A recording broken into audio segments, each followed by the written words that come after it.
So, what's going on, guys? This is Mike, and this is a Modern Warfare 3 gameplay with the Specialist package with the MP7. I actually got a 98 and 9, fucking 2 kills off 100, and I got a pretty fast MOAB. But in this video, I thought I would kind of just do a reflection on Modern Warfare 3, talk about all the good stuff about the game and some of the bad stuff, just talk about Modern Warfare 3. And this is, before I start, this is my opinion. I'm like not allowed to have an opinion nowadays. I put my opinion and someone's like, fuck you for your opinion! And I can't do shit. But this is my opinion. You're all obviously welcome to yours. If you disagree with me, that's perfectly fine, as long as people are sensible. So the best thing in Modern Warfare 3, in my opinion, was the Specialist package. So they tried new stuff with the Assault, the Support, and the Specialist. And with the Specialist side of stuff, no, it's the Specialist, I think they had a success. I think the ability to have all your perks was an awesome thing, because they tried to take it away from where Black Ops is kind of like kill streak orientated, so they tried to make it a little bit more gun on gun, and with the implementation of Specialist, you know, with all your perks, it made it a lot of fun. Getting all your perks, running around like a tank, running around like a fucking the Hulk, and it's like, Hulk smash. You felt like a bit of a tank. It was a lot of fun having the Specialist package, and that, I think that was a really good implementation. The Support package, not a big fan of. I get it, it was designed for bad players, you know, people who, to get streaks, even though if they die multiple times, they can still get their streaks. I understand it from a business perspective, because obviously if you get the game and you're half decent at it and you can do stuff, it makes you more inclined to play it. If you get it and you're like, bam, bam, bam, bam, dead, dead, dead, dead, not that fun. I think that's one of the main reasons why Call of Duty itself is pretty successful, because of the ability to pick it up and play and not be a total shit. Like, I go on Gears of War for the first time, and I am fucking atrocious. I'm absolutely atrocious at Gears of War trying to play the first time. So I think Specialist package was a really good implementation. The death chat I think was another really good introduction, where you could hear them raging.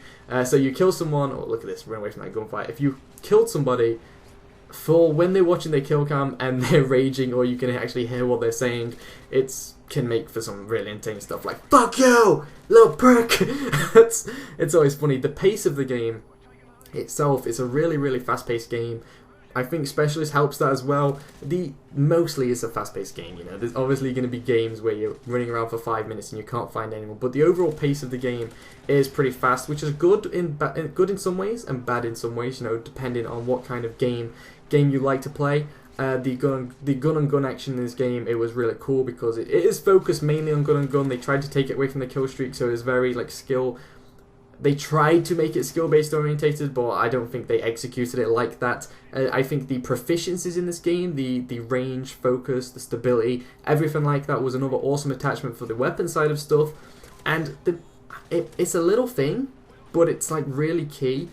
The ability to disable downloadable content without deleting it. Now, if you go on World at War, like, not many people have the DLC, so you try and play the DLC, you try and play online, and every time you get a DLC map, people don't have it, and then they get kicked, and it turns into like a 3 vs 4 game, or you're trying to play, and then the maps keep coming up, and you keep getting kicked. But in Modern Warfare 3, you just click the back button, or select, depending on what console, and it disables DLC, and so you don't have to delete it.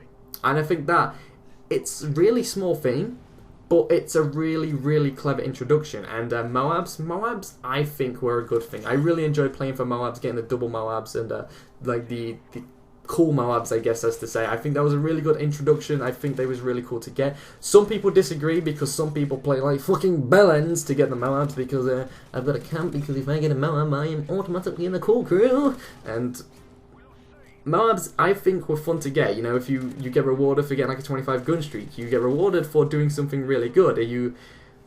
It's not a nuke, it doesn't end the game. I think that was a clever thing to do. I don't agree with the nuke, how it finishes the game up, because someone gets a Harrier, they camp, they get a chopper gunner, they get a nuke, game's finished. I don't agree with that. The MOABs, it wasn't a game-ending kill streak, which I do agree with. They also tried to implement new game modes, such as Kill Confirmed, Infected, Money in the Dank. Inventing new game modes and putting them in the game, it's always a good thing. It offers variety, which is key in a Call of Duty game, because it does kind of get repetitive, especially after like 10 months, it does get repetitive. So implementing new game modes into a game, you know, Money in the Dank, I'm not a big fan of it, I gotta be honest, but Kill Confirmed was a new game mode that they incorporated. It's pretty fun. They've actually carried that on with Black Ops 2 as well, but Kill Confirmed's also in Black Ops 2, which I think is awesome. That is all I could think of was the good things. The bad things about this game, let's just rack our brains for the bad stuff. Oh, wait, got one already. Ha ha ha ha. No, but the bad stuff about this game, death streaks. Death streaks. I really fucking disagree with death streaks. I don't understand why you should get rewarded for being bad. I've never understood it. I've never understood why you should get rewarded for dying 6 times in a row. I know this guy died 6 times in a row, so he obviously deserves to drop down with a C4 and blow up like a suicide bomber and have the blast radius of a Moab. That shit doesn't fly. Even stuff like Juiced. Juiced is like the worst one. But still, you run like Usain Bolt and with dead silence, and it's just why? Just why do you have this in the game? That's a silly idea as well. I don't quite understand that. The support package itself is something that I don't like. I don't think, once again, there's a bad player, he keeps on dying, but he's still able to get the kill streaks. Business perspective, I understand it. Marketing perspective, understand it. Financial aspect, understand it. Playing the game, I just question why I'm alive. Because I don't think you should get rewarded when you constantly die. That is my opinion from like a decent player, I guess, as to say.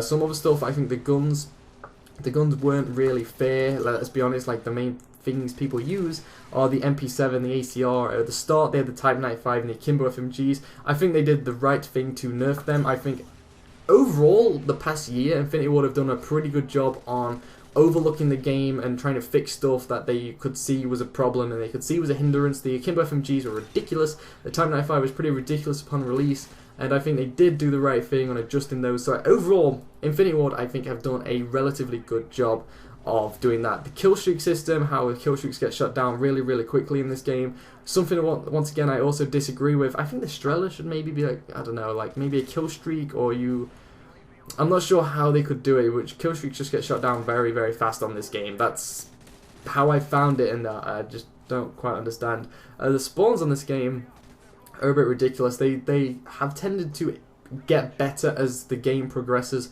but the spawns were really atrocious. Like you're just running around and then they spawn behind you, and you're like, what the fuck just went on? The in-game leaderboards I don't like. I do personally prefer the score per minute leaderboards where it's more skill orientated based. The lag compensation, which is, they tried to incorporate a system where people could get fair, even though they had a shitty connection, they could try and get even gunfights, but the lag compensation basically made that worse. So you get host and sometimes you get punished for it.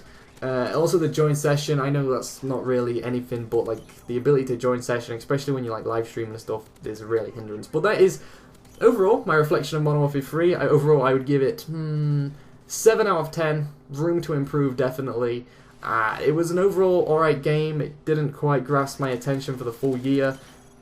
I didn't really expect it to. I did enjoy the majority of it. The first 6 months I really enjoyed of it. The latter 6 months, not so much. It got kind of frustrating to play and overall that situation. But overall, I think Infinity Ward did an alright job. I'm not going to sit here slate the game because I don't think it deserves to be slated.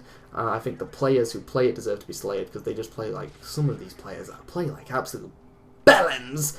But that is my overall opinion of Modern Warfare 3. If you want to leave a like, rate in the video, help it out, that would be awesome. I hope you guys did enjoy it. I'll see you all tomorrow. Hope you're having a great day.